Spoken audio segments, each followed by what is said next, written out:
Okay, so this is Matt Rhodes for Matlock Town TV and Derbyshire Media Company, and I'm joined by one of Matlock Town's many new signings. I'm joined by Liam Hughes. Liam, how are you today?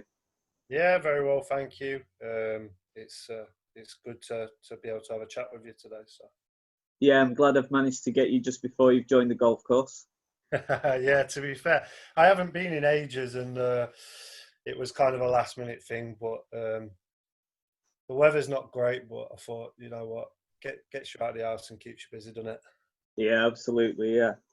Yeah. So, as I said before, quite a few signings from Matlock over the past couple of weeks, but there'll be, as well as yourself, two others today as well. What attracted you to Matlock Town? 'Cause you've been at a few clubs just within the past 2 or 3 years, and how did Paul Phillips sell the club to you at this stage of your career? So, I'm 27 now, and I've made it quite public about my past and kind of things that I've been through in my past, and I've played at a high level, like a relatively good level, and achieved quite a lot in my career. And I kind of took a step back from football, played at like lower leagues, and tried to get my head right and myself right. And when Paul and Dave come knocking really and spoke to me about the club and what they want to achieve, it was kind of a no-brainer.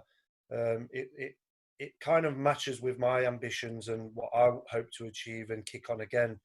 And I hope to do that with Matlock. And the thing with Philo and Dave is they firmly believe in their own philosophies, and they want players who are going to join in that, like I say, that ambition and dragging Matlock back to where they deserve to be. You know, it's a good club with a good history and a good fan base, and it's about getting the right players in that are hungry to push on to that next level.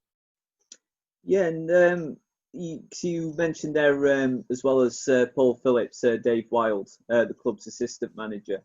Because they've still been relatively new at Matlocks. Obviously, by the time they were sort of starting to get going at the club, obviously everything had to stop. What are they like to work with and to train under? Because the impression I get is with both of them, it is 100% all about putting the hard work in. They won't accept anything less than 100%. Yeah, I cannot speak highly enough of Dave and of Paul, both of them. And the one of the biggest things that attracted me was their desire, their passion for the game. And you know what? If you're a bit of an unknown, if you don't know what to expect from them, the one thing that you do know and can guarantee is that they will demand nothing but high standards. And for players who young players coming through and players who want to have another crack at it, and for everyone associated with Matlock, you've got nothing but you can't do anything but respect that, you know. And it gives you that extra and added boost that this could be a special year for Matlock. And them standards, and I mean, we're not even in pre-season yet, and as you know, we've been all together training. The standards are so high, and that's a credit not only to obviously Dave and Philo, but to the players as well, because giving up their Saturdays when you don't really necessarily have to, but we're all doing it, and it just goes to show that we're all in it for the same cause. Yeah, and obviously it's been a long time. Well, unless you're playing in abroad or in the Premier League and the Championship, every player won't have played for even friendlies. They won't have played for about 4 months now, which is a long time to be Yeah. going without any competitive football. And obviously, we still don't know yet for this level of football when exactly we're going to start the season. How tough has it been to prepare for this season, not knowing yet when exactly you can still start, and how has that affected getting match fit? I think, to be honest with you, it's been harder mentally Right. with the not knowing and that level of uncertainty.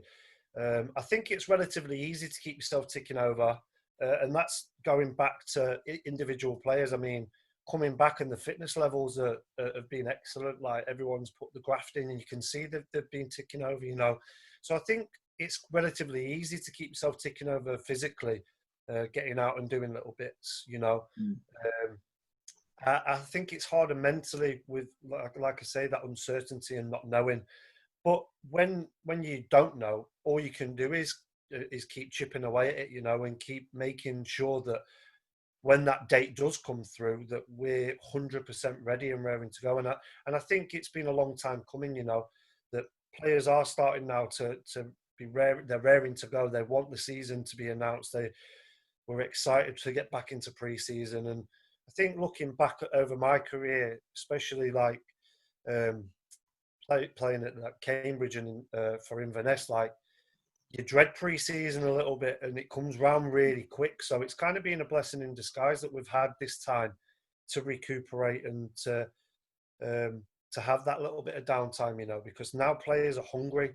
We're all hungry to get back, and we're really excited. And like I say, the physical side of it, the players have really looked after themselves, and we've all come back in good shape. So it's going to be a really interesting and exciting pre-season. By no means is it going to be easy, and we all know that. But I think we're all ready for the hard work to start now. Yeah, you mentioned before as well a little bit about sort of like the first few training sessions, because I think it's still not been quite 100% normal, because there still has to be obviously some social distancing involved as well. But from what I've been informed by staff and James, who works on Matlock social media as well, apparently the work ethic going into these training sessions has been really, you know, 100% like exactly what you'd expect from a Paul Phillips managed team. For you, what's the first few training sessions been like for you, and do you already know a few of your new teammates? Yeah, I mean, I know Alex Byrne, who I was at Gainsborough with him, and John again, and a few of the other boys, like from playing against them throughout, like over the years and stuff. And the one thing that's really impressed and drawn me more to the club, if you like, is that hunger, like I said before, and the mix in the group that we have. We've got some experienced lads, and we've got some young, hungry, talented players, and with that combination, you know, we're really excited.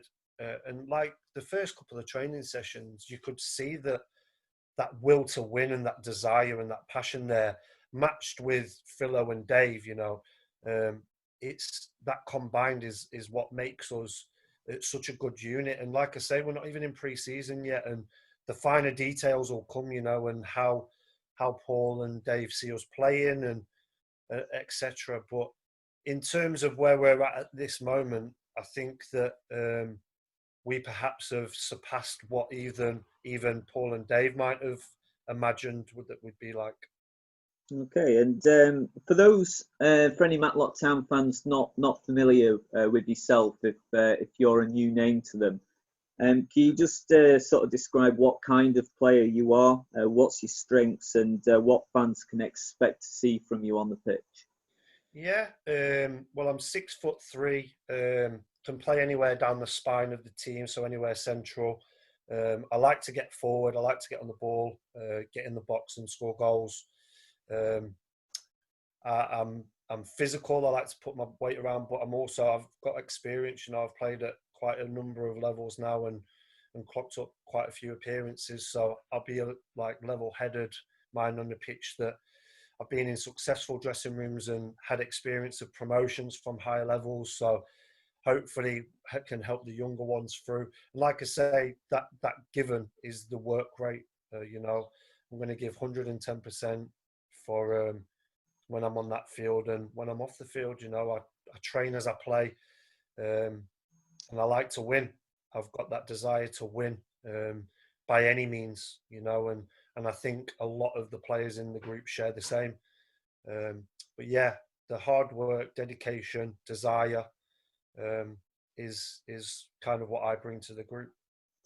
Okay, and just finally, so when I was having a look through your career, I'd actually forgotten a few of the teams that you've played in, because I knew played for a while at Cambridge United, so you have not just non-league experience, but quite a lot of experience in League Two as well. But you also played in Scotland as well, in their top flight, I think, for Inverness Caledonian Thistle.